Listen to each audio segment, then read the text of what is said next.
నమస్తే.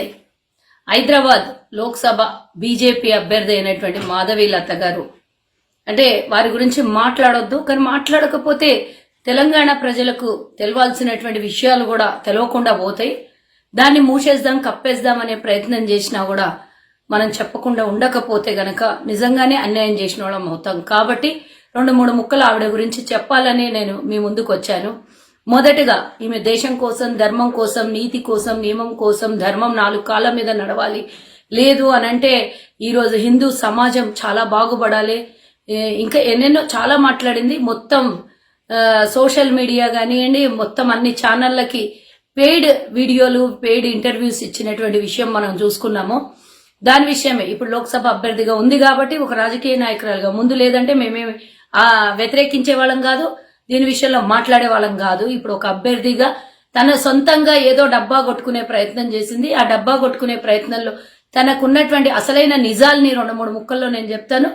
తెలంగాణలో నిజంగా నమ్ముతున్నటువంటి అంధభక్తులకు కనువిప్పు కరగాలి, లేదా సామాన్య ప్రజలు మోసపోకుండా ఉండాలి అని వీరు చేస్తున్నటువంటి కొన్ని విషయాలు నేను మీ ముందుకు తీసుకొస్తాను. కరోనా సమయంలో, అంతకుముందు ఈవిడ గురించి నాకు తెలియదు, మొన్న 2-3 నెలల నుంచే సోషల్ మీడియాలో చూస్తున్న తప్పించి ముందు ఆవిడ గురించి తెలీదు. కానీ కరోనా సమయంలో జరిగినటువంటి విపత్తు పరిస్థితిలో వాళ్ళది విరించి ఆసుపత్రి, రోడ్ నంబర్ 1 బంజారాయిల్స్ లో ఉంటది. నా ఇంటికి కూతబేట దూరంలో ఉండేటటువంటి విరించి హాస్పిటల్.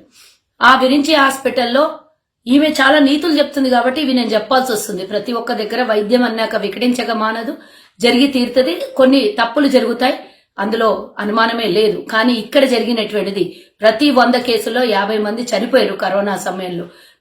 చాలా వీళ్ళ మీద ఉన్నటువంటి ఎలిగేషన్స్ అన్ని కాదు. 6 నెలలు మరి హాస్పిటల్ కి లైసెన్స్ క్యాన్సిల్ చేస్తామని మరి కేసు కూడా పెట్టడం జరిగింది. వీళ్ళకి 6 నెలలు ఆసుపత్రికి కూడా పర్మిషన్లు తీసేసినటువంటి విషయం మనం గమనించాలి. మరి ఎందుకు జరిగిందమ్మా? 100 మందిలో 50 మంది అన్న హిందువులు ఉండిండొచ్చు కదా, 50 మందిలో 25 మంది హిందువులు చనిపోయి ఉండొచ్చు కదా కరోనా సమయంలో. నేను అడిగేది ఒకే ఒక ప్రశ్న, లక్షల రూపాయలు దోపిడీ చేసి హిందువుల దగ్గర మీరు తీసుకున్నటువంటి వసూలు చేసినటువంటి డబ్బు 100 కోట్లు, అవునా కాదా? చరిత్ర దిద్దాం. కావాలంటే అప్పటి రికార్డులు ఏమన్నా ఉంటే చూపించాల్సినటువంటి అవసరం ఉంది. ఎందుకంటే నేనే సాక్ష్యం. మా వాళ్లే 2 చనిపోయారు. అందులో మాకు తెలిసిన వాళ్ళు, మాకు సంబంధించిన 2 చనిపోయారు. అందులో ఒకరు శశి వంగల వాళ్ళ బ్రదర్, ఈరోజు ముగ్ధా సిల్క్ నడిపిస్తున్నటువంటి శశి వాళ్ళ అన్నయ్య తన అన్యాయంగా చంపేసినటువంటి విషయం మనకు తెలిసింది. వాళ్ళ అన్నయ్యకి ఇంజెక్షన్లు ఇచ్చి అసలు ఏమంటారు, ఆయనకు సంబంధించినటువంటి రికార్డు కూడా పూర్తిగా తొలగించి, డేటా తొలగించి, ఆరోగ్య విషయంలో వాళ్ళు ట్రీట్మెంట్ చేసినటువంటి విషయము రికార్డు తొలగించి ఎందుకు చేయాల్సి వచ్చింది? పైగా వీళ్ళ మీద కేసులు పెట్టిరు. ఎందుకు పెట్టాల్సి వచ్చింది? వీళ్ళ నిజమైన ప్రశ్న, మా అన్నని చంపేసినవు అని చెప్పి స్టెరాయిడ్స్ ఇచ్చి, ఇంజెక్షన్స్ ఇచ్చి చంపినటువంటి విషయము, మూత్రపిండాలు డ్యామేజ్ కావడము, స్ట్రోక్ వచ్చి చనిపోయినటువంటి విషయం తెలియదా? ఇది యావత్ తెలంగాణ కాదు, ఆ రోజు అందరము ఒక రకమైనటువంటి సెన్సేషన్ న్యూస్ లో తల్లడిల్లిపోయినాం కరోనా సమయంలో. మరి ఆ టైంలో కేటీఆర్ ని తీసుకొని తనకు అంటే పాజిటివ్ గా వచ్చేటట్టుగా ఆనాడు ఉన్నటువంటి ప్రభుత్వంలో కేటీఆర్ వీళ్ళకి ఎందుకు సహకరించాల్సి వచ్చింది? ఆ విషయం ఒకసారి తెలియాలి. మరి ఎందుకు వాళ్ళ కుటుంబ సభ్యుల్ని ప్రశ్నిస్తే ఎందుకు అరెస్ట్ చేయించాల్సి వచ్చింది? ఈమె చెప్పాల్సినటువంటి అవసరం ఉన్నది. అంతేకాకుండా భద్రాచల నివాసి అయినటువంటి మాజీ చైర్మన్ అయినటువంటి వాళ్ళు ఇదే ఆసుపత్రిలో చనిపోయినరా లేదా? మీరు నమ్మేటటువంటి శ్రీరామచంద్రుడు, మరి మేము కూడా కొలువు తీరిన దేవుణ్ణి మేము కూడా నమ్ముతాం, హిందువుల్ని మేము కూడా గౌరవిస్తాం. మరి ఆనాడు కాంగ్రెస్ హయాంలో వారికి చైర్మన్ గా చేస్తే, శ్రీరామచంద్ర స్వామి దేవాలయానికి ట్రస్ట్ చైర్మన్ గా చేస్తే, మరి మీ ఆసుపత్రికి వస్తే హిందువులు కదా మీరు, మరి హిందూ భక్తులు హిందువులను కాపాడేవారు, ఎందుకు మరి చనిపోయిందో అయినా చెప్పాలి. అన్యాయంగా 13 లక్షలు వసూలు చేసి చంపేసిన మాట వాస్తవమా అవాస్తవమా? మైల్డ్ కరోనాతో వస్తే మీ దగ్గరకు వచ్చి చనిపోయింది.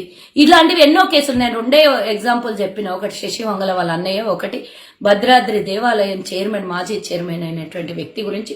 2 మా వాళ్ళు నాకు బాగా క్లియర్ గా తెలుసు కాబట్టి చెప్తున్నా, తెలియని ఎన్నో ఉన్నాయి. ఇలాంటి ఆమె చాలా నీతి సూక్తులు చెప్తుంది. నేను అడుగుతున్నా, ఈరోజు ఆసుపత్రి హలోపతి నడుస్తుంది. మరి నిజంగానే మీ వాళ్ళు చెప్పినట్టే నేనేమి ఆవు గోమూత్రాన్ని గోపేడని నేను వ్యతిరేకించాను, కానీ ఒక మాట అడుగుతున్నా, మీరు హలోపతి తీసేసి హోమియోపతి పెట్టేసి అక్కడ గోమూత్రాన్ని ఆవు పేడని ఇచ్చి ఆసుపత్రిలో ఈ రోజు హోమియోపతిగా మార్చి, లేదు అంటే ఆయుర్వేదిక్ ఆసుపత్రిగా మార్చి ఎందుకు ట్రీట్మెంట్ ఇయ్యలేకపోతుంది? ఎందుకంటే లక్షలు సంపాదించాలి, కోట్లు సంపాదించాలి. మీద అదే ధ్యేయం కదా, కమర్షియల్ కదా.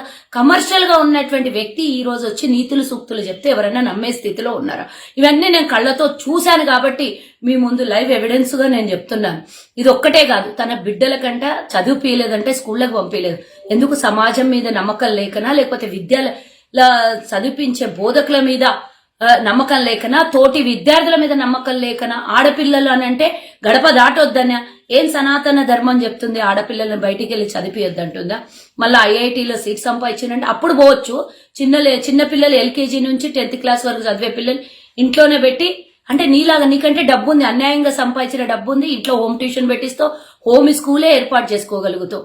మరి వేరే వాళ్ళు లేని వాళ్ళు, పేదోళ్ళు, ఇళ్లలో చదువురాని తల్లిదండ్రులు స్కూళ్ళకు పంపించొద్దా? ఎవరికి పంపించొద్దు? ఆడపిల్లలకు గాని ఎవరికి గాని స్కూళ్ళకు పంపించకండి అని చెప్తుంది. ఇట్లాంటి మాటలు మాట్లాడే వాళ్ళు ఈ రోజు ధర్మాన్ని కాపాడతాం, హిందూయిజాన్ని కాపాడతాం అని చెప్పేవాళ్ళు కేవలం ఎన్నికల సమయంలో బీజేపీ డబ్బా కొట్టి హిందువులను అడ్డం పెట్టుకొని, హిందూ సెంటిమెంట్లను అడ్డం పెట్టుకొని పబ్బం గడుపుకోవడానికే ఈ వీడియో వచ్చింది. నిజంగా హిందుత్వ భావన, హిందువుల మీద ప్రేమ ఉంటే ఎప్పుడో 20 ఏళ్ల కిందనే నువ్వు ఈ ధర్మాన్ని, నువ్వు మీ పిల్లల్ని ఏ విధంగా పెంచినావు అప్పుడే నువ్వు ప్రజలకి చెప్పడానికి బయటకు వస్తుంటివి. నేను ఈ మధ్య తప్పించి ఇంతకు ముందు ఎన్నడూ చూడలేను నేను. కానీ గతంలో నువ్వేం చేసేదానివి అందరు చెప్పిండ్రు, కానీ నేను నా నోటితో నేను చెప్పదలుచుకోలేదు. నువ్వు ఈ రోజు లిప్స్టిక్లు పెట్టుకోవద్దు, లిప్స్టిక్లు ఎందుకమ్మా ఇవన్నీ? నీకు మహిళల గురించి మాట్లాడటము నువ్వు పాటిస్తే నీ ఇంటి వరకు ఉండు. ఎదుటి వాళ్ళని నువ్వు కించపరిచే విధంగా మాట్లాడితే నేను ఎందుకంటున్నా అంటే, నువ్వు గతంలో ఏం చేసేదానివే, ఏ సలూన్లో ఏం చేసేదానివే నేను నీకు మరి ఇంతకన్నా వివరంగా నేను చెప్పదలుచుకోలేదు. దయచేసి ఈమె చెప్పే అబద్ధాల మాటలకి ఎవరు కూడా భ్రమలోకి పోకండి. తన ఇంటికి తన వరకు కావాల్సిన పనులు తను చేసుకుంటుంది. బయటోళ్ళు ఈ విధంగా ఉండాలని ఆదేశిస్తోంది. పిల్లలకు బయటికి పంపించొద్దు, స్కూళ్లు చదివియొద్దు, లేదా ఆసుపత్రుల్లో మేమైతే దోచుకుంటాం, మీ ముందు వచ్చి నీతులు చెప్తామో అని అంటుంది.